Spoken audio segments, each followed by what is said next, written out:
to my channel and welcome to today's video, which is basically a reflection of this year. I just wanted to look back at some of the highs, some of the lows, maybe explain a little bit more. There is also a blog post that I wrote that runs in conjunction with this video. It is already live, so I will try my best to remember to link it below. I know I've mentioned a few links and things in recent videos that I've forgotten to actually link, so fingers crossed that I remember to link that blog post. As a side note, you'll just have to excuse how I look. I've got some oil in my hair, trying to give it a bit of TLC before the new year. 2022 was very much a learning curve for me. A lot went on, a lot which in videos, especially vlogs, I kind of touched on without really saying anything, which I know is very cryptic and probably quite annoying, but at the time I was very restricted as to what I could say and what I wanted to put out on the internet for a few reasons which we'll get into hopefully in this video. But yeah, it was definitely a learning curve, all about myself. I learned so much that I don't think I would ever have learned under normal circumstances. I also learned a lot about other people, both in general and the people within my life. I know those who really stepped up for me and those that weren't really there when in reality I needed them the most. And also I learned that some people may think they have your best interests at heart, but they go around it in the wrong way, which can often lead to other tensions and other problems and things escalating beyond what they ever should have been. And added to that, I learnt about life in general as well. For everything that went wrong this year, I feel like there was a positive, so that's what I'm taking from this year. But let's look back at 2022 for me. So I guess the best place to start is at the beginning, which is obviously January. So I don't really remember welcoming in the new year. I know I would have done, but I don't really remember it at all. I was heavily medicated on antidepressants. I was really going through a low patch in January, and I think it shows in when I look back at my like gallery and things. I didn't really take any photos, I didn't really go anywhere, I didn't see anyone. I did do a trip to Duxford and Lakenheath. That was a very memorable day. That was towards the end of January, and that day out caused a lot of problems between me and my then partner. It seemed like me going on a day out just made everything blow up, and I really started to notice that I needed to make changes, that I couldn't live my life the way that it was going. And I started to see things, I think, for what they really were. It was like the bubble had burst. Like I could see the truth. And I realised, with the help of others, it wasn't all down to me, but I realised that I had spent the last few years in a very toxic and negative relationship. I didn't know it at the time, but I had very much been mentally abused, but I couldn't see it for myself even then. Looking back now, I can see all the signs, I can see the warning flags, like you name it, I can see it. And I kick myself in a way that I let it go on at all, let alone for so long. Bearing in mind this went on for about 4 years. So yeah, January for me was a very dark, and it felt very lonely as well. It was a very lonely place. Yeah, and I just knew that I needed to make some changes. February brought a lot of change. I effectively changed pretty much my whole life. we were having arguments, me and my partner at the time, and one day I don't know what came over me. I'd spoken to like friends and things, and I'd spoken about maybe it was time to leave the relationship, and we talked about having a bag or something with essentials in, sort of like IDs, important documents, things like that, just so that I had those if I was to walk out the door, like I had the important stuff. But all of a sudden I woke up one morning and I was just a bit like, I can't deal with this anymore. Like that, I mean, don't get me wrong, there was a real trigger. It was an argument about a certain thing which I won't go into, but it was an argument about a certain thing. The argument had been the previous night, and when I woke up it just carried on, and I knew I was in the right. I know that sounds really pig-headed, but it wasn't like there's a right or wrong answer as such. That it was more there's a right and wrong way to do something, and I knew I was right without a doubt. And something just flipped in me. I could just suddenly see, like my gut was telling me walk out that door, and I could just suddenly see these warning signs I'd never seen before, and I could just almost see if I went down the path that my partner wanted, I could kind of see how that was then gonna move me even further away from my family and friends and isolate me even more. And something just snapped in me, and yeah, I said enough's enough. Them being the typical person that they are, and has very much shown their true colours in the months afterwards, which we'll get on to. It gave me 6 hours to move all of my belongings out of the property, whilst also stipulating that nobody could come onto the property to help me. So it was kind of like, I'll let you do this, but you still live by my rules. Nevertheless, I got it done. I moved home. It was never something that I thought I would be doing this close to 30. When I moved out, I thought, that's it, I've moved out. And at the time, I felt a little bit of shame. I felt like I'd taken a huge step back, but actually, now looking back, I don't think I would have got on anywhere else, because this became my safety net. Being back home, there was other people in the house. It wasn't like I'd moved into somewhere on my own. I did have time for my own thoughts, and my own demons crept into my mind as they do, but I could distract myself, and I think that was very much key to me getting where I am today. I suppose it was just really, I had to start again. Like, I wish in a way I documented from that moment. Had I have thought that I would one day do YouTube again, I wish I documented it, because I've got photos, like selfies and things like that, and photos of me and Trix, that you can very much see how far I've come. I just wish in a way I'd done a video format of it that I could have shared and hopefully have helped other people. But I mean, I probably will talk about it more in a separate video. If you can hear barking, that is Trix, because someone's trying to get him. Yes, it was very much about learning to piece everything together, rebuild my life, find new ways to pass the time as well, because I had a lot of time on my hands. And about the same time, one of my friends also became single, just by sheer coincidence, literal sheer coincidence. I hadn't told anybody at that point that I'd moved back, other than the person that knew the whole situation. And there was one other person who knew that I was moving back as well. But other than that, like friends, the rest of my family, nobody knew. 2 days had passed, and then I just so happened to ask my friend, like, oh, you're quiet, are you alright, kind of thing.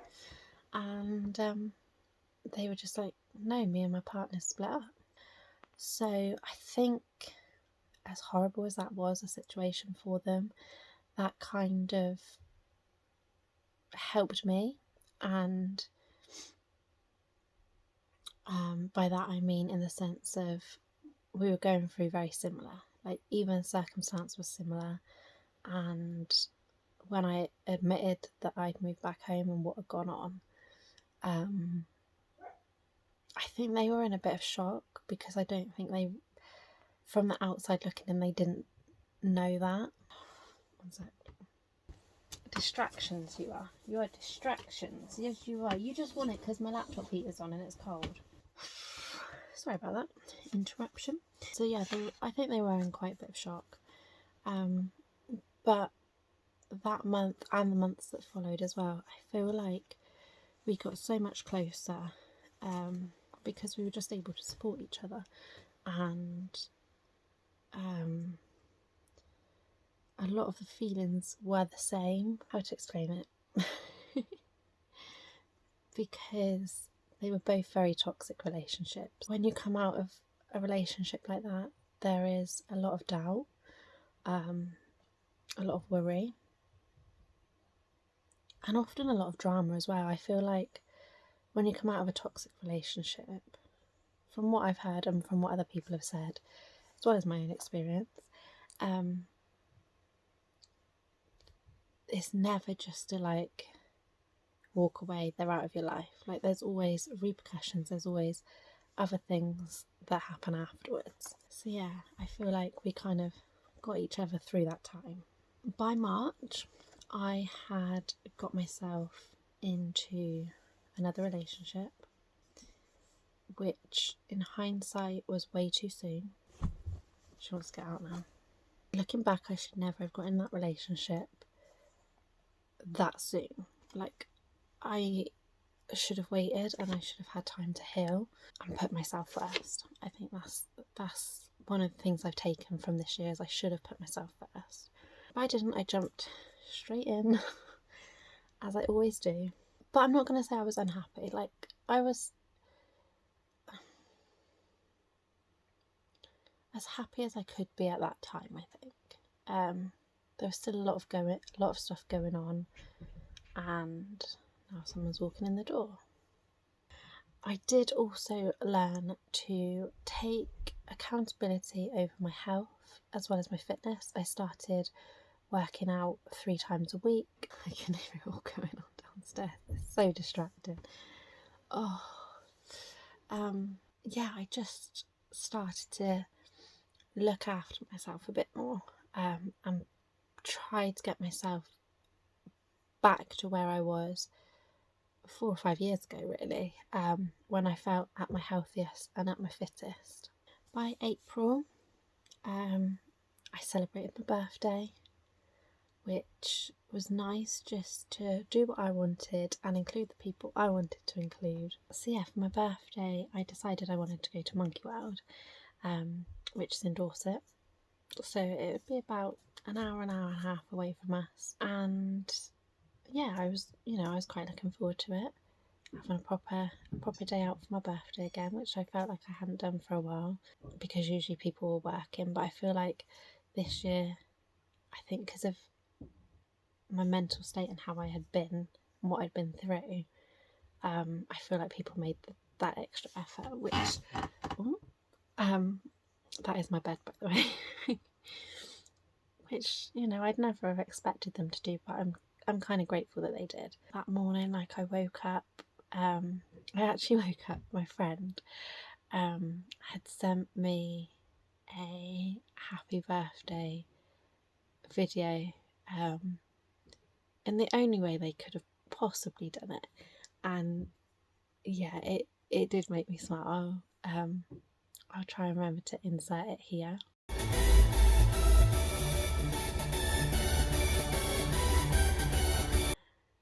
But yeah, it made me smile. And then I opened my cards and my presents, and then we headed off to Monkey World. Had a lovely day out. It was a long day out. It was tiring, but I enjoyed it nonetheless. Yeah, and then it was time to celebrate Trix's birthday, because her birthday is just over a week after mine. And I planned like a full day out. I did the normal age balloon that I've always done, and we had a nice day out. I tried to pick things that I knew she would enjoy. So I know she likes going on long walks. She likes being near water, but not a beach as such. Although we did take her to a beach, she's more of like a lake and a river kind of girl, which I understand. So I tried to centre it around things like that she could do, things that had like different smells for her, places that she would see other dogs, just what I think is a nice dog's birthday. And it was around this time as well that I really started to open up to people. Not completely. There's very few people that know everything. And I'll probably keep it that way, to be fair. But yeah, I started to open up to the friends that I'd lost through that toxic relationship. They were there still in the background, but I think me opening up to them in a way confirmed their suspicions about what was going on. But I think the feedback I got from a lot of them were, I knew something was going on, but I didn't know it was that bad. So yeah, so I started to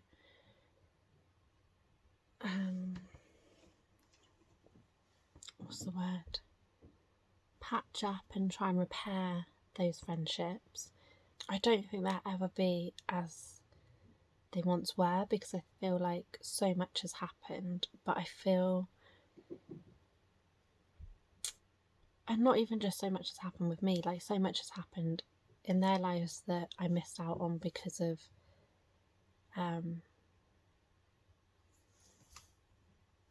how things were, I guess. But I feel like now we're back on track in a good way. I feel like it's definitely different. It feels different, but I think that's also because it's more of an adult friendship. I feel like maybe the friendships before were a bit more like teenagery, whereas now I think there's a whole nother dimension onto it. And I feel like as we've all got older, we are more relaxed in ourselves. So when we do come together, it does feel different, but not in a bad way, if that makes sense. But it was also around this time that I decided that I wanted to try YouTube again. It had been 4 long years, and I wondered if my love of YouTube was still there. I still watched all the same people that I always had and more, but I just didn't know if A, I would find enjoyment in it, and B, whether there was a place for me anymore, or whether I could create that space as well, really. But obviously, all these months later, it paid off, and I'm still loving it, and I'm still creating videos. It was definitely the right decision to come back. So then we hit May, and I started to find my feet. I found my confidence. I was happier in certain aspects of my life, I'll put it like that. There were a few things going on within that newer relationship that I was in where I had a few like question marks whether it was the right thing.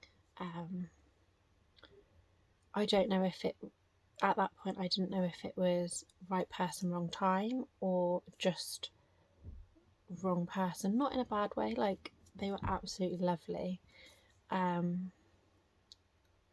I started to have my doubts at whether they were the person for me. But May was also the return of the air show season, which after the pandemic, because obviously that dragged out for quite a few years, yeah, it was just so exciting to be getting back into it. Unfortunately, the return of the air show season also spiked a return of the ex, shall we say, via email. because everything else was blocked on my end. But yeah, after an air show one day, well, I was at an air show. It was the first air show of the season for me, and we were driving up. We got to about Gloucester, somewhere like that, and because it's like a 3 or 4 hour journey away. So we stopped like halfway and pulled into the services, and who should I see sat in the services but my ex. Great. Because I knew exactly that he was going to be going to the same air show as me. I just thought, just typical. I knew that there was always going to be a chance that I would see him anyway there, because I had tickets for the Saturday and the Sunday. This was the Saturday, so it was like 50-50 of would I see them. Nonetheless, drove up to the air show, had a look around, got something to eat. Was just starting to watch the flying display, and you know when you can just sense that someone's behind you. I don't know if it was them or not, but someone walked really close behind, like not necessary to be that close. But I just didn't turn around. I was like, I'm not turning around. And then about half an hour later, I turned around to look to see if there was anybody I knew, like friendship-wise. And who should I see? Stood maybe like 5 meters away, but my ex, on like a embankment, just looking down at me. Bearing in mind the flying's like over out the way, and he's just looking at me. I don't think I've ever felt so uncomfortable in all my life. I could have quite happily just packed up my camera and gone home, but I wasn't going to give him the satisfaction of that. And then that night went back to my partner's home via the chippy that I absolutely love. I was just sat enjoying my evening, and my phone pings with these emails from the ex. Hope you had a nice day, hope you took some nice photos, it was good to see you, you know, them kind of ones. And to anyone else you know that didn't know the situation, that would have just seemed like a friendly email. But I could smell a rat. Like, I'd been with them for 4 years, I instantly could smell a rat. It all became very clear that evening / the next morning what they wanted. And they were just basically digging for information about various things, one of which being where and how I would be staying at the Royal International Air Tattoo, because when we'd been together we'd booked the tickets, because you have to book. Why have I gone so pale? I promise I'm not this pale. I don't think I am anyway. Tricks, go away. Yeah, you have to book your tickets so far in advance, so I was actually with him when I booked my tickets. But very clearly he just wanted to know how I was staying there, who I was going with, that kind of thing. So I tried to be as evasive as I could for as long as I could, but I guess when you've been in a toxic relationship you end up falling back in those patterns, and I did admit partially how I was going to be staying there, which I know wasn't great, but there was nothing, I didn't say anything that would pick me out at the campsite, because we were all going to be in the same campsite, like it was going to happen. But I didn't say anything that would say what field I wanted to go in, who I was going with, anything like that. Like, I kept that close to my chest. So we moved into June, and me and my boyfriend decided that we were going to go to Midlands Air Fest, and that we were going to do all 3 days. It was held over the Jubilee weekend, so it was the Thursday, Friday, Saturday, and that was an amazing air show. There wasn't even like a brilliant lineup as such, but it just, there's an atmosphere about it, and it's like it's a full-on show. Like I do shows like Ria and things like that, you know, which we'll get on into in a little bit, and that again is it's a full show, you know. It's definitely worth the money. But Midlands Air Fest, that was like day and night, and yeah, I loved waking up every morning watching. They did each morning they did a hot air balloon mass like take off. So every morning I woke up, you could just, for as far as the eye could see, you could just see these balloons. We were in beautiful settings. I felt like I was in someone's front garden, because the big manor house, I think is it Ragley Hall, that was like in front of us. And then when we were ready each morning, we'd, you know, just walk off down into the showground, which was literally like a 5-minute walk away. And yeah, watch the flying displays. Then walk back for a bit of something to eat and a bit of a warm up, because by then it was still quite cold in the evenings. And then head back down for like their night show. And yeah, it was a nice atmosphere. So much so that I really learned how I wanted to take my photos. Like, it wasn't, because there wasn't such like a amazing lineup as such, I felt I could relax a little bit more. I could try different settings and just find what worked for me. And talking of which, they did a photo competition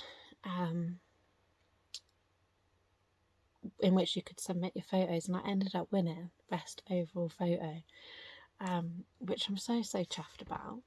And I put that down to the fact it was just such a lovely relaxed atmosphere that I just felt comfortable trying my own thing. And I very nearly didn't actually enter a photo into the competition. The competition was closing at 11 p.m. On a Saturday night, I think it was, and I sent my photo in at 10:30 that night, and I won it in the end, so I'm chuffed about that. It was through this time as well though that the emails from the ex were still coming through, 1 minute being nice, the next turning and being nasty, and it was just like a Jekyll and Hyde situation. It wasn't pleasant, and a lot of hurtful things were said. But then it was July, and July for me is a big month usually because it is the Royal International Air Tattoo, or RIA as it's more known, which has been on my calendar I think my whole life. I've only ever missed the ones from COVID that obviously were cancelled because of that, and the ones, I think there was one that was cancelled due to weather. That's it. I've not missed a single one. And this year I booked to do 7 days, so I was looking forward to that. The other half lived in Norfolk, so I was going to go up and join him for the week before. We were going to explore and do various different things, and then come back down for RIA on the Tuesday. Norfolk is beautiful. I loved exploring. It's a really lovely place. I did feel out of sorts, just in the sense that I felt that things weren't working in that relationship. Nothing major, nothing like what I've been through. Oh. I just felt like we were on two different paths, and I think I kind of felt there that I didn't think it was going to last. I didn't know how long it would last, but I wasn't about to do anything on RIA week because it was something for us both to enjoy. It was going to be a bit stressful anyway because obviously only the ex was going to be there. I had a lot going on, so in my mind part of me was a bit like, give it a chance. Maybe it's stress, maybe you've got so much on your plate you're just panicking, kind of thing. But I think in my heart I knew.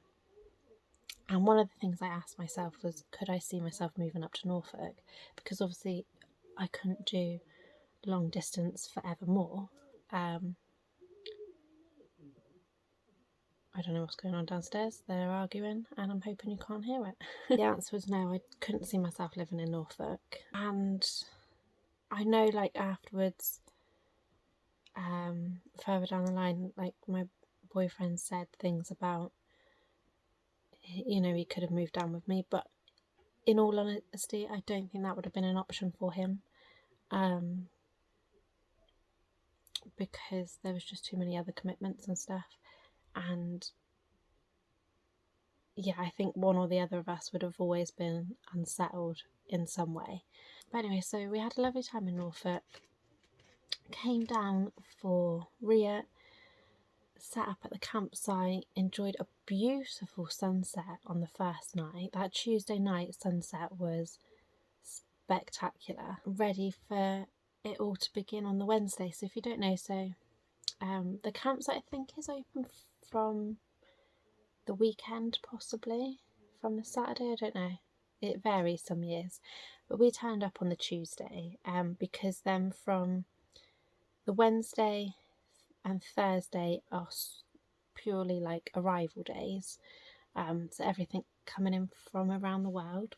And I was really looking forward to it because our campsite, they had to fly over. We were basically on approach for the majority of it coming in, so I was really looking forward to that.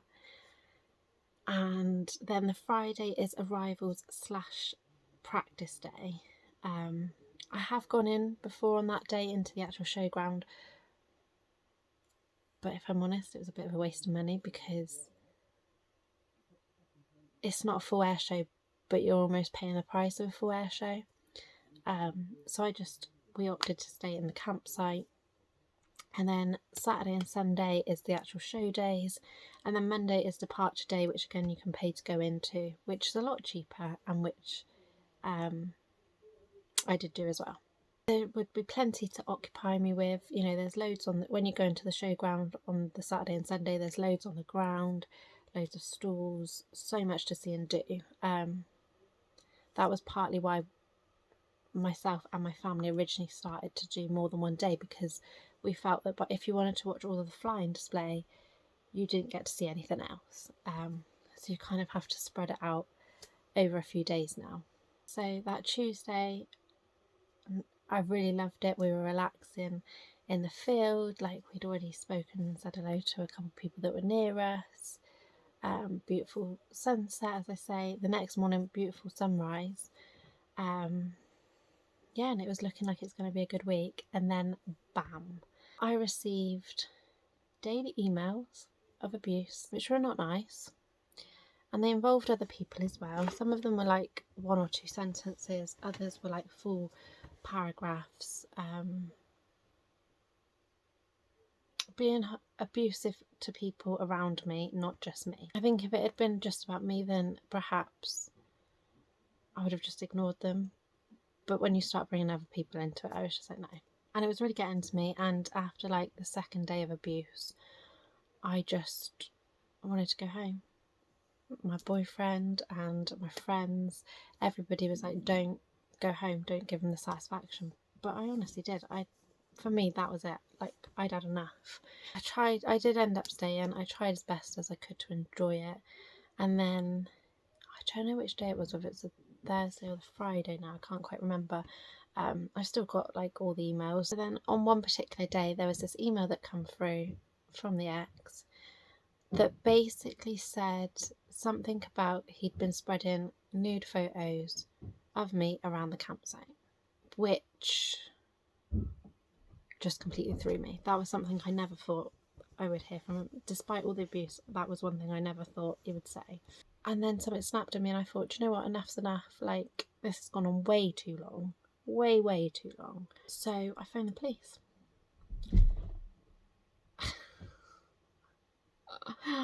In a minute, I think that door's going to go off its hinges. Yeah, so I phoned the police and I had to send like the screenshots, and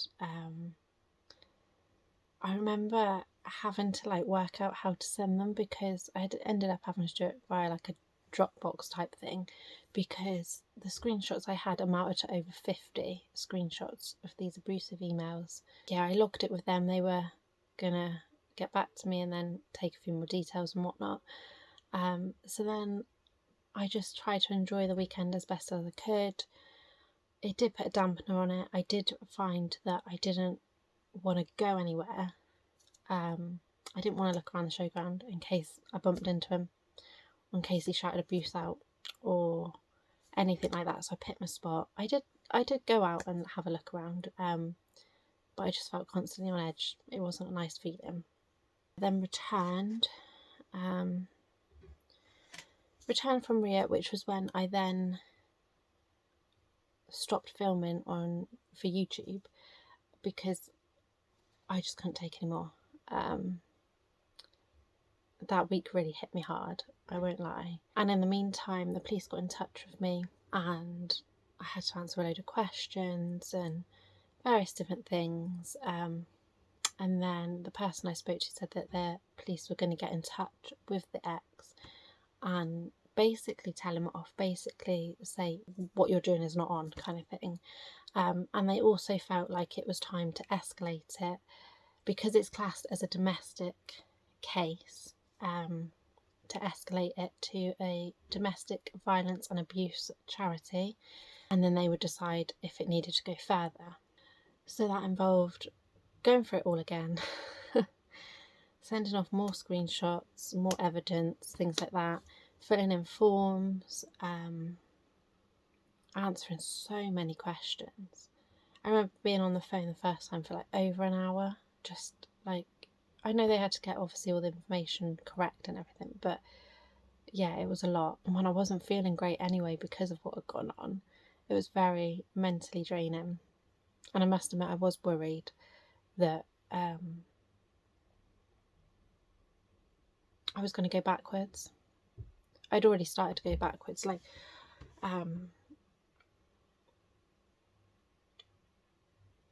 from like February to maybe like May, I'd been too scared to go outside. Like, I didn't take the dog out really. And if I did, I'd get in such a panic that I'd just come home. Trix didn't know what was going on. She was like, what's the matter with you, you know?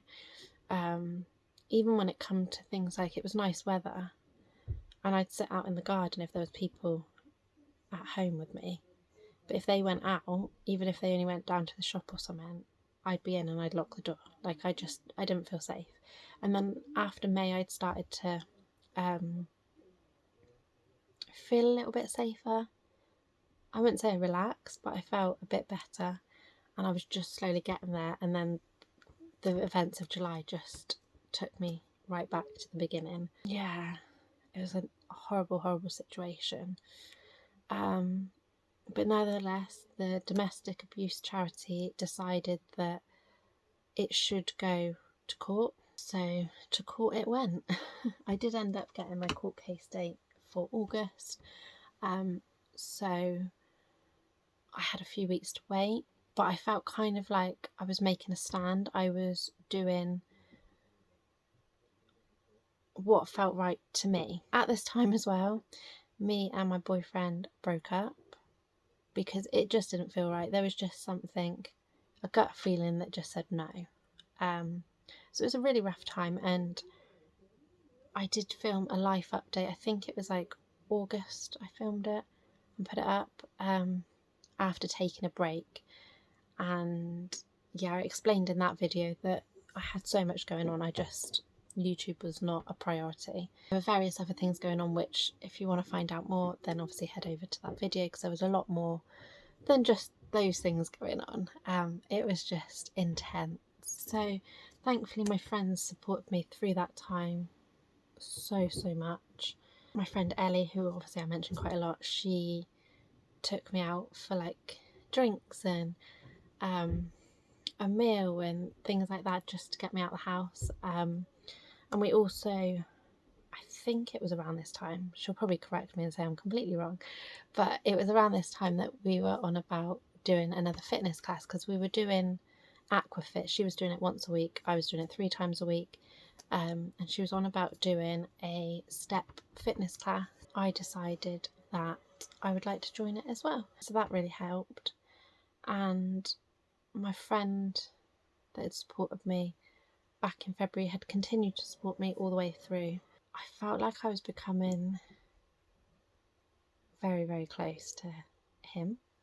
Not even just in a normal sense, it was like through a shared experience kind of sense as well. So through August, I was still getting these feelings that it was potentially, it could be more. Now, obviously, I jumped into a relationship when I probably shouldn't have earlier in the year. So in theory, I shouldn't make the same mistake twice. Like everyone had said, said in the past, like I've had friends that have known me for years and they know I jump into relationships quick. And, they were like, just have a break, just be you. But being me is not having a break.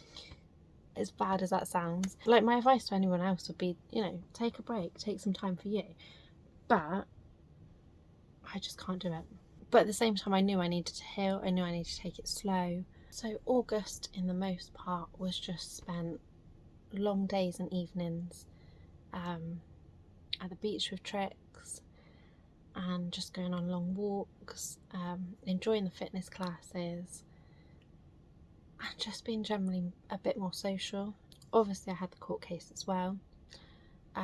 It felt like a week of it, to be fair, because I had the court case during the week, and then once that was out of the way, I could look forward to the Great Dorset Steam Fair, because as well as air shows being back after the pandemic, that was back too. It's always a really long day, hence why there was a really long vlog. I think it's like an hour long vlog, but I just love it. The sights, the smell, like there's nothing else like it. The atmosphere.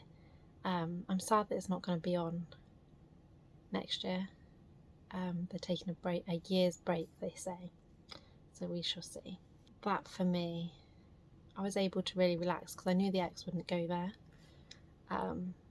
so I could just be myself, and I thoroughly enjoyed it. So September started off with a trip to Bournemouth with my friend, who is, I might as well just say it now, who is now my boyfriend, and we spent 3 days? Friday, Saturday, Sunday, yeah, 3 days. I spent 3 days down there for the air show. The weather was meant to be really bad, and it ended up being really good. So I'd obviously packed mainly for winter, so I melted a little bit, but I just had an amazing time. Like, again, similar to the Midlands Air Fest, it was like a day and a night show, so we could like pick and choose the bits we wanted to see. We enjoyed like chips, out looking over the water, waiting for like the fireworks. We enjoyed a few ciders, sat on the beach just watching the air show. Like, it was lovely. As like a first trip away, I guess, it was just, I think, what we both needed, and I think it helped cement how we both felt as well. So yeah, then it was Duxford. It was up in the air as to whether it would go ahead, because obviously the Queen had passed away. A lot of events have been cancelled out of respect, which is understandable. Duxford decided it was going to go ahead and put a tribute in to that day's events. So me, mum, dad and the boyfriend, the very newly boyfriend, went up to Duxford, which I wanted him to go anyway because I'd said so many good things about it, and I knew he'd love it. So even if we weren't together, like, I wanted him to go. It was a good day. Did enjoy myself. I did have to see the second ex. It's like a theme at Duxford. I seem to see the exes, but I had to see the second ex to pick something up. So that there was an awkward moment at that, but other than that, I did enjoy it. I was definitely a lot more relaxed than what I had been at the Duxford show earlier in the year, the Monday was the Queen's funeral. On the Wednesday was my dad's birthday. However, we also had a funeral of a family friend to go to, so we wouldn't be celebrating his birthday on that day. So we decided to celebrate it on the Tuesday by going to Crocs of the World. My dad is obsessed with crocodiles, he always has been. Crocodiles, snakes, you know, the things that people don't normally go for. But yeah, we had a really lovely time there, and then we're able to tie it in with seeing my boyfriend, because it was actually his birthday that day. So it was really nice just to spend a couple hours with him as well, give him his presents, you know, spend time together, have a bit of a laugh, and then we came home. Then obviously it was the funeral and stuff. October was very quiet for me. I think so much had gone on earlier in the year, I just needed to slow it down a little bit. Other than doing like carnivals, which is a big thing down here in Somerset, other than going to a few of those, I didn't really do much, just focused on myself and my new relationship, and yeah, just enjoyed the time. And then November and December were taken up with planning and filming and editing things, all to do with Vlogmas. And then obviously Vlogmas stopped, and I put up my previous video, which was like Christmas Day and stuff, and I explained a little bit more about how that went in that video. But yeah, and then it brings us to now. Definitely this year has been one heck of a year, but I've definitely learned that I'm so much stronger than I ever thought I would possibly do, or would possibly be even, that I can stand up for myself. And I think also that I can be happy. When I make the right choices, I can be happy. And I deserve to be happy. Like, everyone deserves to be happy. Yes, it was a long, hard slog to get here. And I can't say that every day is easy. In fact, to be fair, the last week or so, my mental health has taken a big dip. I won't lie. I know I can get through it. I've got a great support system if I just let them in. My boyfriend is amazing. We're so similar on so many levels that not only do we like doing the same things, but he can also sense when someone isn't right, like with me or something. Yeah, we're just so similar. We get on so well. We haven't really had an argument at all. There's been a few like glitches maybe, but that's because other people have caused that. It's not between us. Yeah, like, I think I found happiness, and long may it continue. It's got very dark all of a sudden, both in like mood and in lighting. I would like to point out it's 1:30 as I film this. It looks like it could be like nighttime nearly out there. And this has been a very rambly video, but I hope it's explained a few things about what's been going on, and I hope that if you're going through something, not necessarily the same, it doesn't have to be, you know, like a toxic relationship or an abusive ex or, you know, anything like that. It could just be something simple of you just going through some sort of hard time. I hope me talking through my year has kind of made you feel like you can get through it and that things do get better. But you do have to, I think the thing for me was, it took me a long time to realise that you have to be the one to make those changes. Life will stay the same in regards of how bad things can sometimes be, unless you make changes to make it better. And I think that's something that I'll always take away from this year. And I made changes, and yeah, my life is so much better. So much better than I think I ever imagined it could be, to be honest. But yeah, I'm going to leave you with a few highlights and things that I have taken little video clips of throughout the year. Thank you so much for watching. I hope you all have a really happy and healthy new year, and I'll be back next week with some goal setting.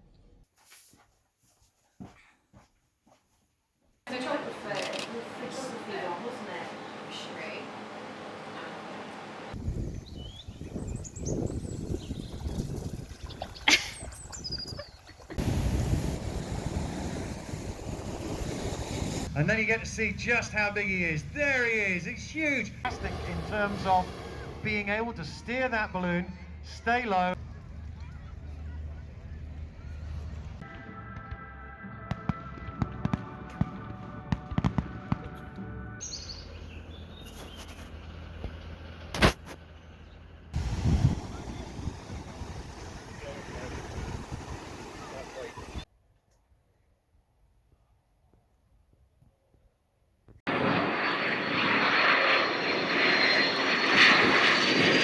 They're followed by the Hellenic Air Force demo team Zeus with the F-16C Fighting Falcon.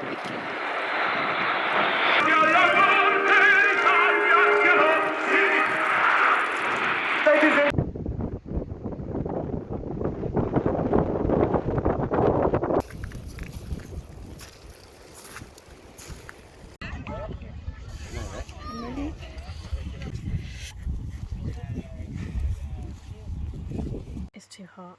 I've literally done nothing today but sit in the garden in my bikini, feet dangling in the dog swimming pool. I can hear a Hercules.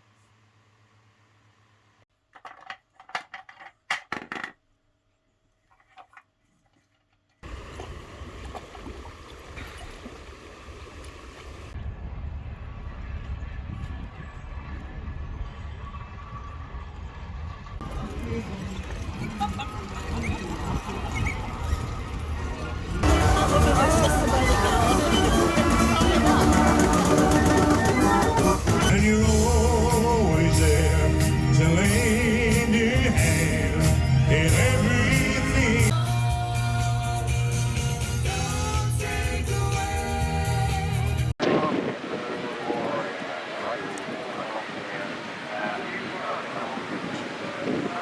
Never in the field of human conflict was so much hope by so many. You felt it.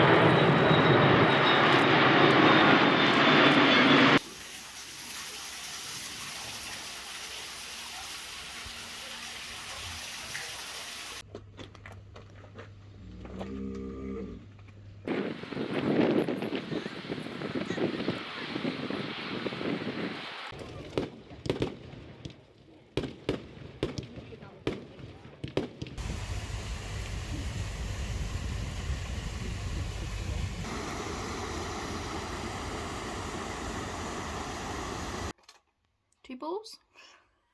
Do you want some balls? Let's put my balls away, shall we? Story of my life, don't worry about that.